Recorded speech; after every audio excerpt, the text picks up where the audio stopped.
السلام عليكم. النهاردة هنعمل وصفة جديدة. هنعمل وصفة سهلة جدا وبسيطة، متاخدش مننا أي وقت خالص، والطعم بتاعها في منتهى الجمال. هنعمل طاجن العكاوي بالخضار.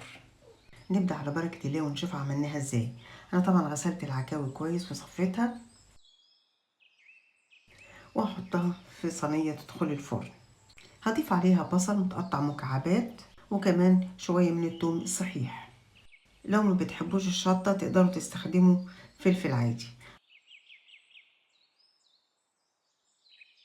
أضيف كمان شوية من البطاطس والجزر. لو عندك أي خضار تاني حابة تضيفيه مفيش مشكلة، ده اللي كان متوفر عندي.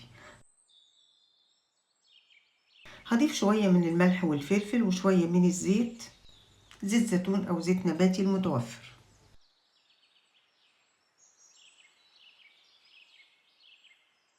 شوية من الحبهان، عود من القرفة، وشوية من ورق اللوري. هقلب كله مع بعضه، الخضار مع التوابل والعكاوي.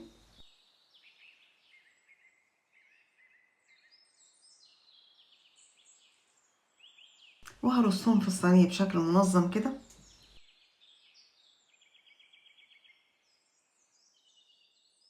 كده صينيتنا أصبحت جاهزة تدخل الفرن.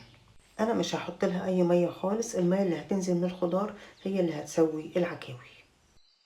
أنا مولعة الفرن وسايباه يسخن. هغطي بورقة زبدة وبعدين بورقة ألمونيا، واحكم الغطا عليها كويس جدا، وادخلها الفرن أول نص ساعة على درجة حرارة 250. بعد كده هخفض الحرارة إلى درجة حرارة 200 واسيبها لحد ما تستوي.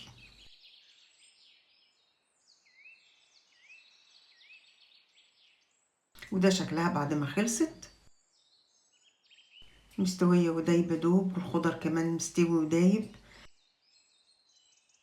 وده شكلها بعد ما غرفناها في طبق التقديم. تاكلوها مع رز، تاكلوها بالعيش، زي ما يعجبكم. ودي كانت وصفتنا النهاردة، يا رب تكون عجبتكم. لو عجبكم الفيديو لايك وشير، وإلى اللقاء في وصفات أخرى قادمة. سلام عليكم.